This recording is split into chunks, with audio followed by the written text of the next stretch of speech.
Hi everyone, you're welcome to this very particular research discussion and analysis organized by Massive Human Rights and Freedom Initiative. As you are aware, Massive Human Rights and Freedom Initiative has also the Research and the Development Department. Today, the 3rd of October, Massive Human Rights and Freedom Initiative has decided to carry out some research. As you know, the season is the political season for Nigeria, and we hope that this research will help energize those who are politically interested in the affairs, especially foreign affairs of Nigeria.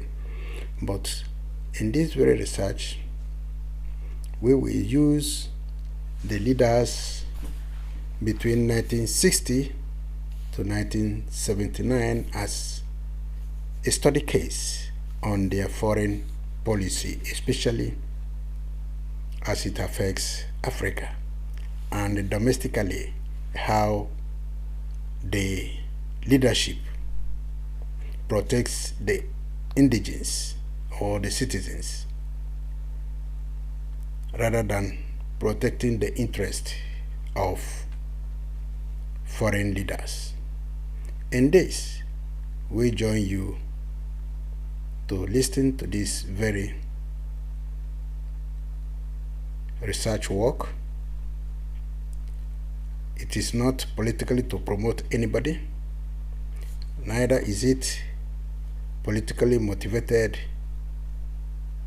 to humiliate anybody, but it is carried out to strengthen the ability of those who are in leadership to manage their foreign policy, direct their foreign policy, especially towards Africans, to liberate Africa from numerous problems. We use this opportunity to ask you to subscribe to this channel, share the videos, press the notification bell, give us a thumb up, then leave your comment. We thank those who have subscribed and ask those who have not subscribed to please do so to receive these videos as soon as it is published. You have to give us your notification bell. Press it. It will wait and be ready to receive any publication. Thank you very much. We listen to this together. The politicians are coming up in this very political era. There are expected elections whereby leading politicians have put themselves before the Nigerian public. The people will vote for them. After voting for them, then they will have those who will control their policy, those who will control them to put their own interests first, rather than the interest of Nigerians, rather than the interest of those who voted for them. That is the main reason why of trying to get this, for the leaders to know that they need to have the interest of their people, and their policies will be to promote the people and the Africans in general before every other thing. However, let us continue. The liberation struggle to free Black African nations from domination became a prominent part of General Obasanjo's thinking. He wanted to deviate from the control of Great Britain or United Kingdom, like they did to Tafawa Balewa and Yakubu Gowon. So Obasanjo designed for himself and his government after the death of General Murtala Mohammed the type of regime, the type of policy he wants to carry out.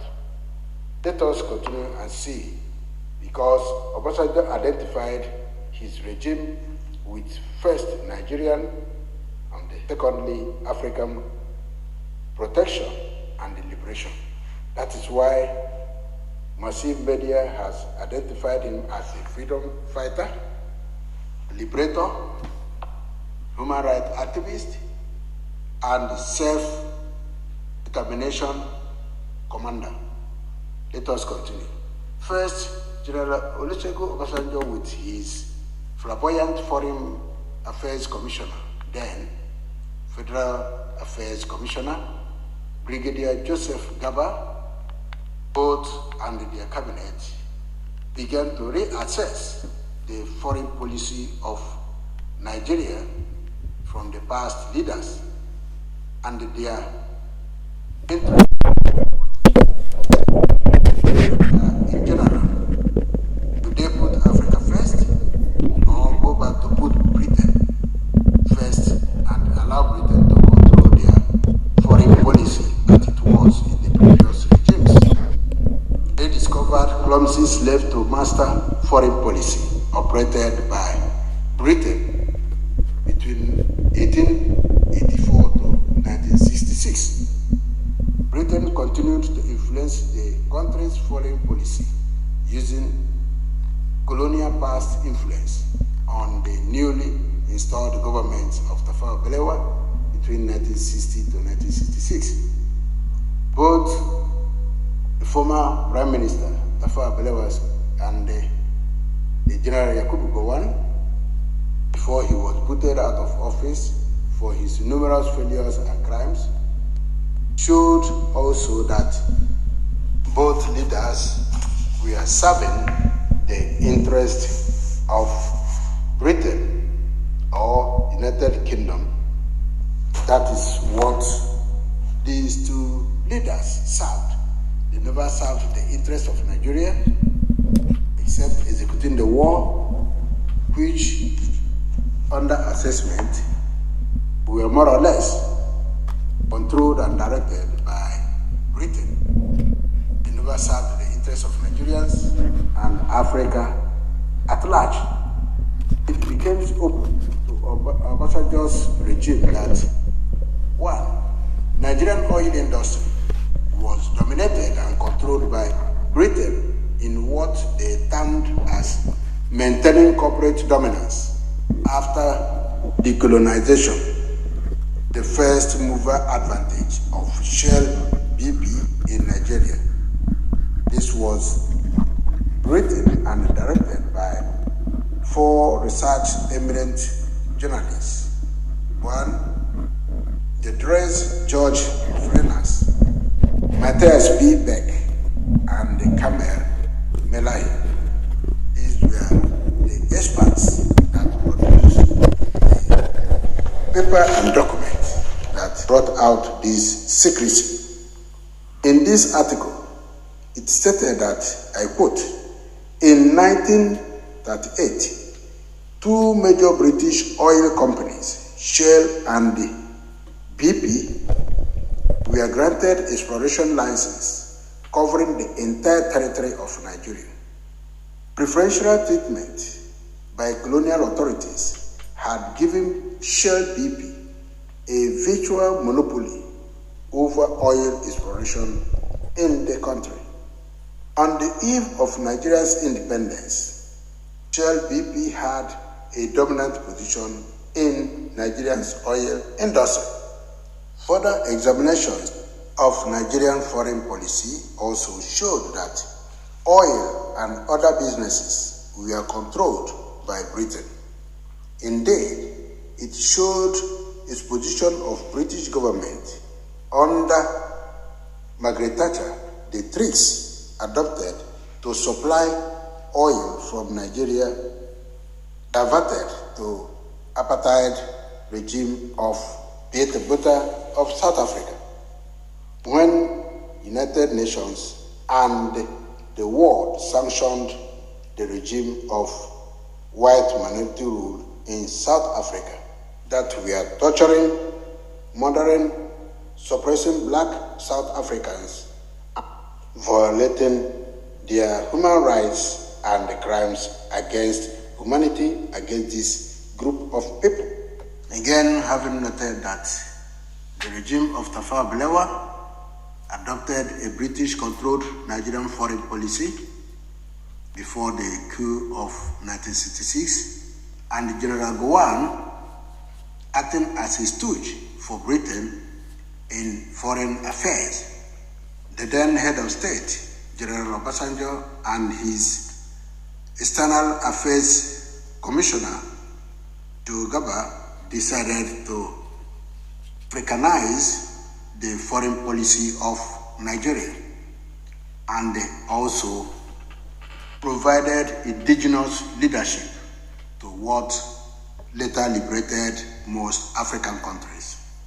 Like it is stated above, the reason for this review is to illustrate that Lieutenant General Olusegun Obasanjo, at his prime age of 40 to 44, fought between 1977 to 1999, one, to carry out the following: liberation struggle, activism, agitation for self-determination, to free Nigeria from British total domination, including stopping Britain from using Nigeria to advance its foreign policies and interests against other countries, and also against suppression of African nations. Two, he helped in activism and agitations to help self-determination of other African black countries to rescue them from British colonial enslavement. Although Nigeria is an independent state, yet Britain disregarded Nigerian authorities, used Nigeria as a conduit pipeline of disobedience to world authorities like the United Nations. We are going to establish the forces of General Obasanjo. First, he has the first force, the second force, and the third force that is in operation in the current political dispensation. But we will only look at the first force as our part one. Then the part three, we will come out to show what the third force is all about. But let us continue with the first force of General Obasanjo. His first force of action was against the British. In his first regime as a military head of state, Obasanjo showed enormous confidence and did not welcome any abuse of Nigerian authority and the people of Africa, using Nigeria also to carry out disobedience to international authority was also stopped by Obasanjo. These are the key things we are going to listen in this very evaluation. General Obasanjo moved out from the policy of 1914 amalgamation of Britain of domination to the defunct military government of General Gowon. He left those policies and redesigned indigenous policy that took him till he handed over power to the next civilian president in the name of late Shehu Shagari. The clamors of Lieutenant General Olusegun's policy against Britain was when he changed the British-designed national anthem, sung by also the British singers, named Nigeria We Hail Thee.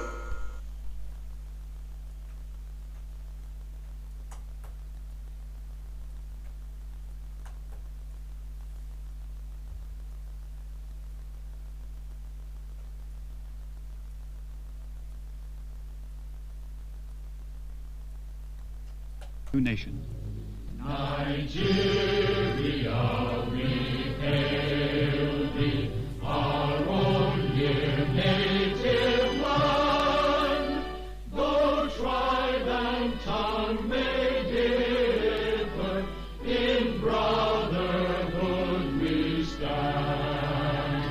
Nigerians old and proud to serve our sovereign fatherland. Our flag shall be a symbol that truth and justice reign. In peace or battle honored, and this we count as gain. To hang on to our children a banner without stain. O God of all creation, grant this our one request. Help us to build a nation where no man is oppressed, and so with peace and plenty, Nigeria may be blessed. Thank you very much. You have seen the song. You have seen those who composed it, who sang it, and you can imagine the number of Nigerians in this very arena. That shows you why the policy of Britain continued after the independence. The independence was just a pronouncement, but the policy of Britain was being carried out in Nigeria after handing over the mantle to indigenous Nigerians. Because Nigeria never fought for independence, they only inherited constitutional independence, but the policies the new Prime Minister continued to protect the interest of Nigerians as second-class citizens, but the first interest remained Britain. In a similar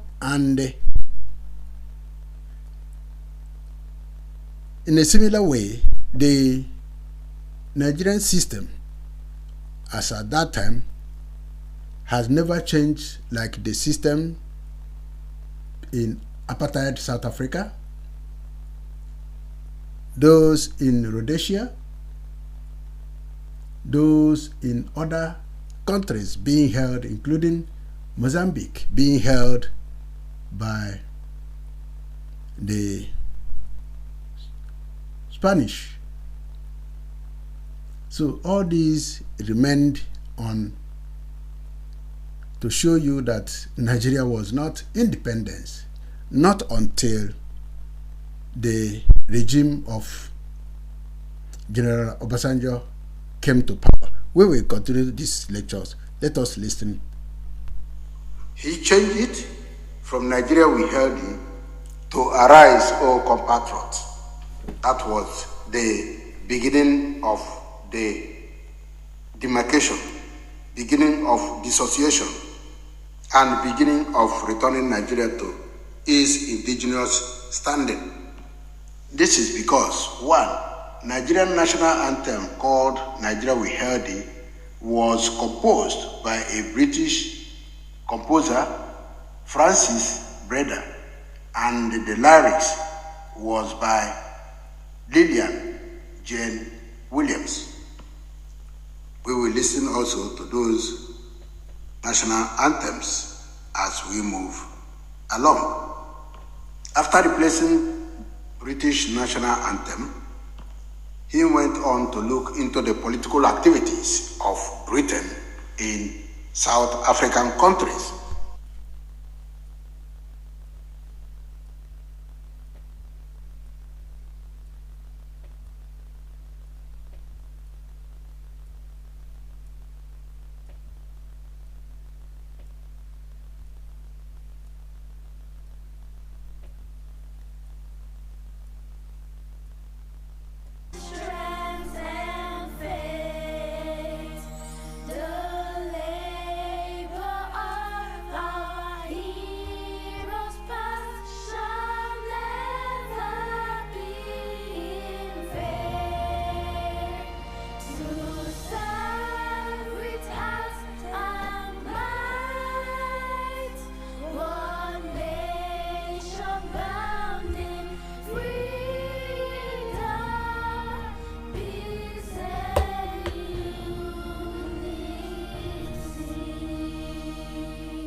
This is Nigerian national anthem composed by a Nigerian and sung by Nigerians. You see the young youth singing the national anthem. They don't have different faces from the faces you saw in the Nigeria We Hail Thee. The Hail Thee was not meant for Nigerians. It was meant for the British. But thank goodness that Obasanjo came up the time he changed the system. He found out with his able foreign commissioner, Jogaba, and found out that they were still being ruled underground, being controlled industrially underground by Britain. The leaders before them were projecting and protecting the interest of Britain rather than interest of Nigerians. Let us continue to see what the system is all about and continue with our lectures. Note, it was discovered also that during the Tafawa Balewa regime, they rejected the Organization of African Unity's plan, OAU, to break diplomatic ties with Britain because of Southern Rhodesia, that is today Zimbabwe, the unilateral declaration of independence, which Britain opposed. So they reviewed this and decided to act against Britain. They did not fail to look at this very statement, quote, "We are grateful to British officers whom we have known first as masters and then as leaders and finally as partners, but always as friends." Then this did not stop. The government of General Obasanjo went on to change Nigerian policy towards African liberation, African struggle, and self-determination. He made Africa the center of his foreign policy. Government of Obasanjo changed the British Nigerian controlled foreign policy and the diplomacy to help liberate and decolonize African states seeking for self-determination or independence. Prominent among such countries were Angola, Zimbabwe, and South Africa. This means that Obasanjo and his team then recognized what it means to have self-determination, to be an activist, to be a freedom fighter, and also to liberate those who are in chains of the masters. Britain remained the masters in all African countries, and they needed to be chased out of the domination. He did it, and also he chased out the British petroleum domination and the monopoly in Nigeria. He did it when Britain used Nigerian oil as a conduit to service the sanctioned Biafran regime of South Africa, while the world sanctioned the Biafran regime, cut out trading with the regime. Britain was siphoning oil from Nigeria to supply the sanctioned regime of Biafran. This annoyed the government of Obasanjo, who then took away the control of British petroleum operations in Nigeria. Look at the articles, I read it directly. First, from International Journal of African Historical Studies, volume 43, number 1, 2010, at page 115, is stated, Nigeria's nationalization of British petroleum by Anne Genova, stated, on 30th July 1979, Festus Merino, the managing director of the Nigerian National Petroleum Company, on behalf of Nigeria's military leader, General Olusegun Obasanjo, dispatched a telegram to BP Nigeria Limited stating that Nigeria intended to increase its participation to 100% in Shell BP and Shell Nigeria. He went on to say, without elaboration, that the decision stemmed from the United Kingdom's proposed change in policy favoring the resumption of oil supplies to apartheid South Africa. That is the main reason. Because of the change in policy to supply oil to apartheid South Africa, the government of Obasanjo waded in to stop that supplies, because it is the apartheid regime that we are killing the South Africans, that we are arresting and violating human rights, and destroying properties belonging to South Africans, and refuse to allow them to have their independence through self-determination. Not only was this published in this very journal, the New York Times of 1st August 1979 stated, Lagos, Nigeria, July 31st, Agency France Presse. Nigeria announced today that it was taking over the British Petroleum Company's remaining stake in Nigerian oil operations because of British recent decision to allow BP to sell crude oil to South Africa. A Nigerian government statement said that the takeover of BP's 20% equity interest in the Shell BP, Petroleum Development Company of Nigeria, which accounts for roughly half of Nigeria's daily oil production of 2.4 million barrels, and is the largest foreign company here, would be effective as of midnight tonight. He continued, the paper continued, the Nigerian government statement said that British decision on oil sales to South Africa would mean that North Sea oil will be released to South Africa while Nigerian oil is made to take its place in European markets. It stated, continuing, it called the British move a clever ruse for sending Nigerian oil to enemies of Africa in South Africa.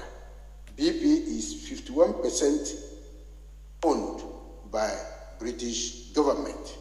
As this was not over, the New York Times on the 25th August 1979 stated, BP cuts crude oil supply, citing Nigerian takeover. The British Petroleum Company, having lost its assets in Nigeria to nationalization in a dispute over the African policies of the government of Prime Minister Margaret Thatcher, said yesterday that it had informed most of its third-party customers that starting next month, it will have to stop selling them crude oil. That is the authority and ownership of a country that has assets, a country that can decide on the indigenous advantage. South Africa is an African country, and because the regime of Olusegun Obasanjo made Africa the center of its policy, as a result, he maintained it and ensured that no country operating in Nigeria would supply anything to the regime of apartheid Botha in South Africa. This is what he made, and this is what gave him the authority to make Africa the center of his policy. Massive Human Rights Initiative, having carried out the studies carefully and analyzed the effect of the human rights activities of the regime, then it decided to say that this policy of ensuring the liberation of South African countries or African countries such as Angola, Zimbabwe, South Africa was a good step to receive Massive Human Rights and Freedom Initiative praise, because in this, the government upheld Article 2 of Universal Declaration of Human Rights, United Nations Declaration of Human Rights. In this Article 2, a positive step taken by the administration of Olusegun Obasanjo shows that everyone is entitled to the rights and freedom set forth in this declaration without distinction of any kind, such as race, color, sex, language, religion, political or opinion, national or social origin, property, birth, or other status. Again, Massive Human Rights and Freedom Initiative washed out in all the analysis if there is a correlation in Article 3 of the Universal Declaration of Human Rights. Massive found out that, like Article 3 stated, everyone has the right to life, liberty, and security of persons. What the regime had done is to ensure that these articles was properly protected, and that the security of the people were granted. Then Massive Human Rights continued in its assessment, then looked at Article 4 of the UN Human Rights Declaration, and there we found that no person shall be held in slavery or servitude. Slavery and the slave trade shall be prohibited in all forms. now holding the people by the British colonialists into solitary confinement. They cannot have access to self-determination, to self-rule, means that they are being put into slavery. But thank goodness that in this pursuit, the regime of General Obasanjo acted in accordance with the United Nations declarations. Again, in continuing in this assessment, Massive Human Rights also examined the Article 5 in comparison with the activities of the regime of Obasanjo between 1977 to 1979, especially in terms of their policy towards liberating African countries still under the colony of British Empire. This is as stated: no one shall be subjected to torture or to cruel, inhuman, or degrading treatment or punishment. This means putting the African countries into the system the British government confined them was, on the other hand, putting them into torture because they struggle to liberate themselves. The minority government were using police, army, everything to suppress them, just like they are doing in Nigeria. Indeed, Obasanjo understood that self-determination was part of the Universal Declaration that made it possible for Nigeria to be liberated.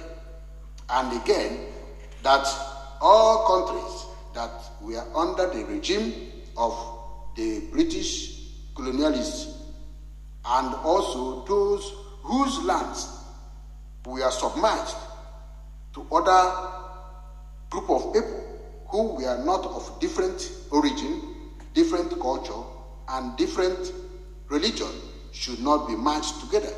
And this was what Obasanjo did to liberate those who were fighting for self-determination, thereby ensuring that these people were not indeed tortured any longer, because they were tortured, and that was why after the collapse of apartheid regime, there were a reconciliation meeting to ensure that these grievances were settled. Again, we continue to look at Article 9.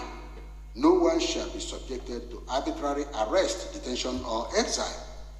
Many of the nationalists, including Mandela in South Africa, Mugabe in Southern Rhodesia, and other activists were also arrested and detained for asking for self-determination by the colonial adventurers. When we say that during this struggle, Obasanjo and his government gave aid to freedom fighters like ANC and other organizations, Pan-African organizations in South African countries. It also helped in rejection of the puppet election organized by British government in Southern Rhodesia and recognized by both Britain and the Western countries, saying that it was free and fair, when actually it was organized. This election put the Bishop Ebe Muzirewa of Rhodesia into the government as the Prime Minister of Southern Rhodesia, that is called today Zimbabwe. Obasanjo in his days threatened to boycott anything with America and Britain if they recognize the government of the Southern Rhodesia with the Prime Minister of Ebe Muzirewa. This was the diplomacy and the struggle Obasanjo faced during his time as the military head of state of Nigeria. One would say that these countries would, in fact, be grateful to Obasanjo's regime, because without him, if any other Nigerian leader within that very period had taken this leadership, they may not have had the advantage Obasanjo's regime had given to them. Again, we go back to the end of Obasanjo's regime. He organized Nigerian return to civil rule, democratic leadership. First, Nigeria used the parliamentary system, and with his coming back and what he faced with the British oligarchy, he decided to channel his friendship to America. America, he had his friend Jimmy Carter. They must have influenced his changing from the parliamentary system to the federal system of government, which Nigeria operates today. Whether it is good or it is not good, it is the people of Nigeria that will determine also which area to go. Because Obasanjo did it with his military council without the consultation of the entire Nigerians, although they organized some group of people who acted in the Constitution Assembly. But that does not reflect the Nigerian opinion, because there was no referendum after the Constitution that ushered in the President Shehu Shagari, who was also removed by his closest friends and closest brothers. This is what we have. But however, we will continue to show that the leaders from the north always push Nigeria into the slavery which they struggled to come out through their constitutional system. After General Olusegun Obasanjo handed over the power to Shehu Shagari, the first Shehu Shagari returned back those rights General Obasanjo removed from Britain. For instance, you see, BP set to resume Nigerian operations. This was also reported by New York Times, February 26, 1981. It stated, the British Petroleum Company and Nigeria have agreed in principle on a plan to allow BP to resume operations in the African country for the first time since its Nigerian interests were nationalized in 1979. Industry sources said. This is the problem.